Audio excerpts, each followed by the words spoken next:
Now, you won't hear Christians talking about that, though, these fake-ass Christians. You won't hear them talking about that. They're pieces of garbage is what they are. Christians in name only. You want to talk about, I have to believe in Jesus, salvationism, garbage that was given to you by your satanic masters. But you'll never talk about the immorality of order following. No, because to you, order following is a virtue, just like your garbage religion. You know, just like all the other garbage religions out there, like Islam and Judaism and Hinduism and Buddhism and all the religions. It's all garbage. It's all there to hold you back from truth. For all the dunces that haven't figured it out yet. The New Age movement's one of them. Modern science is one of them. So-called science, which is nothing but government-backed, grant money-funded scientism that's going to find the results that big daddy government, who gives the grant money to do that so-called science, wants out there. Money's the biggest religion in the world, folks. The New Age movement is right up there with all the other religions, just another cul-de-sac. It's all Christians in name only, Jews in name only, Muslims in name only, Buddhists in name only. 99.99999% of them are actual garbage human beings that wouldn't know one thing about morals if it ran over them like a freight train. And these are all the people in society that would be some of the first to tell you following orders is some kind of a virtue. And people wouldn't be raised like that if they had any kind of decent parenting. And where parenting used to have a nurturing influence was in the feminine influence within the family. Not anymore. Women want to be men now. You know, that's one of the big pillars and tenets of neo-feminism is women are men. There's no difference between the sexes. We need to blur all the difference between the sexes and cut out any kind of traditional classical roles that women or men played in society. Women as nurturers, men as protectors. We can't have that. We have to blur all of those, you know, natural tendencies, bring everybody into an androgynous glop.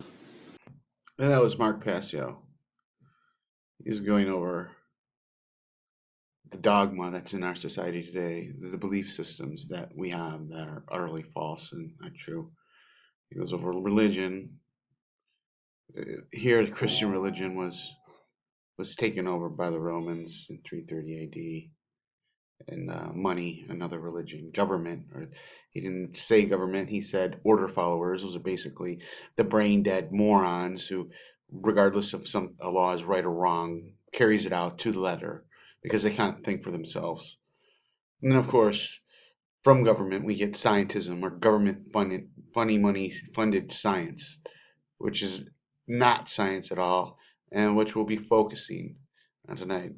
This is going to be a series of videos that I'll be working on that I don't really know what I'm going to call right now. So, this attack, scientism. Wait, that's right, I don't need to do it. This is what we're all told is how we began as human beings. That we came out of the primordial sludge and step by step evolved into what we are today. Everything in that chain up to us is eat, survive, reproduce. We are, what's it all about? We have that incredible ability to say and think, what's it all about? How'd that happen? That's what this is going to be about. What we're told is, of course, that we're a natural flow of things, and that with this guy right here, we share a common bond that begins between 8 and 5 million years ago. 8 and 5 million years ago. Reason being, we know that we have upright walking primates of some kind or other at around 4 million years ago. So they just jack it back and figure if we're upright walking at 4, we probably split from a common ancestor with the down on all 4 apes between 8 and 5 million years ago. We know we were upright walking at 4 because we have proof of it at 3.5. Next slide, please. These are the famous Laetoli tracts of Tanzania, Africa, discovered by Mary Leakey and her team in 1978. And here you see what they are. We're in solidified ash. We have a large pair here, smaller pair here. We assume it was a couple moving along. And we see the track here in a blow-up is not quite human. It's different in several ways, but it's human enough to make it very clear that we have upright walking bipedal creatures 3.5 million years ago, no doubt, measured by ashfall, which is very accurate. So that's why we jack it back. If we were this upright at 3.5, we had to be upright at around 4, and that's where you get your dates of 5 to 8 million years ago, the split from the common ancestor. All right, now, next slide, please. Now, the reason I show you this is I want you to notice that all pre-humans that you will see in the books, and go back and you can check, they will show you a head that looks like this one pretty much, grossly primate in its characteristics rather, because that's what the skulls of all pre-humans look like. But then they'll always stick these human bodies underneath those heads. And this is a subtle brainwashing that is performed on all of us to make us think that these are, in fact, pre-humans, because that's what they're called. That's what anthropologists call them, pre-humans. Now, you can't pretend that those heads are in any way human, so they don't, but they leave the body parts looking, you know, amazingly human. You have the hands coming down mid-thigh, and, you know, I hate to say it, but God, this looks a lot like my body right there.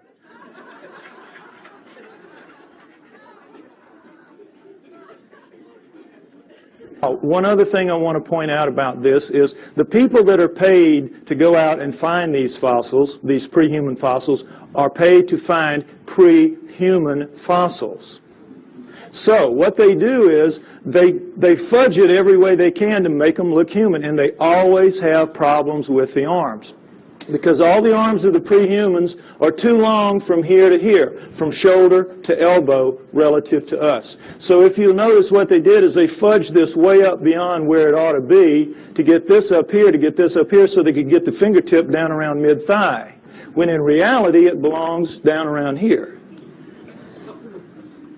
Keep these little tricks in mind. This is all part of the subtle brainwashing campaign that is waged against you to make you believe that they're telling it to you straight about how this all happened. Okay, next slide. All right, as I said, these are the first 4 of the Australopithecines, and Lucy is one of the first kind, Australopithecus afarensis. We have Africanus, we have Robustus, we have Boise. All right, we have basically a pair of upright walking chimpanzees, upright walking gorillas. You can see that, length of face, width of face, and sagittal crest, which modern gorillas have. It's that ridge of bone where their muscles attach to the tops of their heads. So from 4 million years ago to approximately 2 million years ago, we have a pair of upright walking chimps, a pair of upright walking gorillas, and that's it. Okay? Now, at 2 million years ago, we have a transformation. We are told it is a transition, that somehow the Australopithecines segued into the next creature, which is Homo. Homo meaning man. You will see they are indeed more man-like than are the Australopithecines, which are clearly primates, upright walking primates. So, we have this changeover from Australopithecines to Homos. We're told that it is a transition, it is a transformation, as you will see with this slide. Next slide, please. Okay, here we go. Australopithecine, early Homo.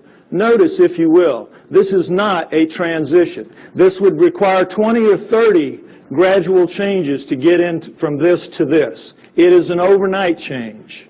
It is just sudden. Boom. The Homos are here. I don't mean that like it sounds. Okay, next slide. All right, the Homos are here. Here we go. The Homo habilis, Homo erectus, Homo archaic, Homo neanderthal, and then Cro-Magnon, Homo sapiens, us. Notice Neanderthal man going back and through the Australopithecines don't look anything like us. Nothing. Here we sit right here. Another transition. Now remember, we had 4 million years Australopithecines, approximately 2 million years. There's some overlap in here. And then here, 120,000 years ago only, boom, here we are. Suddenly, overnight, looking nothing like anything that has come before. The bones of all of these creatures are much thicker than ours, just like Lucy's were. And in every way, the shapes are dissimilar. They do not have, it's hard to tell looking straight on, but they have no foreheads. Their foreheads go straight back off their huge brow ridges, neither of which we have. We have nice forehead here, we have no brow ridges. Huge, round, nocturnal vision eyes. So did the Australopithecines. These are primate eyes. Primates have this kind of eye. Huge, wide nasal passages indicating a big flat nose spread across the face. We've got our little uplift of bone sticking our nose off our face. We have rectangular, small, reduced eye sockets, very poor night vision. A dramatic change has occurred. The upper jaw sticks off the face. Ours squished in. Nothing like us. Next slide, please. Profiles show the degree of change is startling. Prognathous mouth, no chin. Prognathous mouth, even more so. No chin, and then suddenly flat mouth, nice chin. Look at the change through here. Australopithecine, Homo erectus, Cro-Magnon. This is as big a leap from here to here as from here to here in anatomical terms. A light year, a light year. This is not a transition. These are transformations, despite what you are told by anthropologists. Next slide, please. Now, am I making it sound my way just because the heads go that way? No, let's look at a whole body. This is a Homo erectus called the Lake Turkana boy. Homo erectus, Lake Turkana boy. Now, notice, if you will, this guy's about 12 years old. His molars have not erupted yet. He already stands 5'8". He's going to grow to 6'6", maybe 7 feet in adulthood. We don't know how they grew. But already at 12 years old, he is a physically robust creature. Every bone in his body at 12 years old is far more robust, thicker, stronger than any bone in Arnold Schwarzenegger's body today. True. Now, why do you, notice too, if you will, the length of his upper arm. And he has some shoulder socket here, so they had to put it in the right place, so that forced them to put the fingertip pretty near where it belongs. It belongs a little bit lower, but pretty close. Now, what are bones like this all about? What's the deal here? Why are they so robust? Your bones are a function of the torque your muscles can generate. Your bones have to be able to withstand the pressure that your muscles can generate. And if not, your muscles would break your bones. So when you're looking at bones like this, you're looking at an incredibly powerful creature. What are you looking at? You're looking at primate bones, primates of the earth. This is how the primates are built.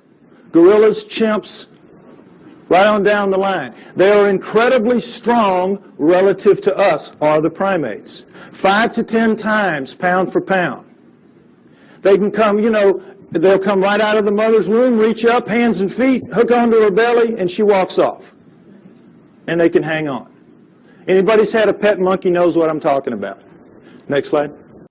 So this is the end of part 1. We'll continue in part 2. It's only going to get more fascinating, and honestly, we're going to get into some stuff that is really going to make you scratch your head and question everything that you've ever been taught.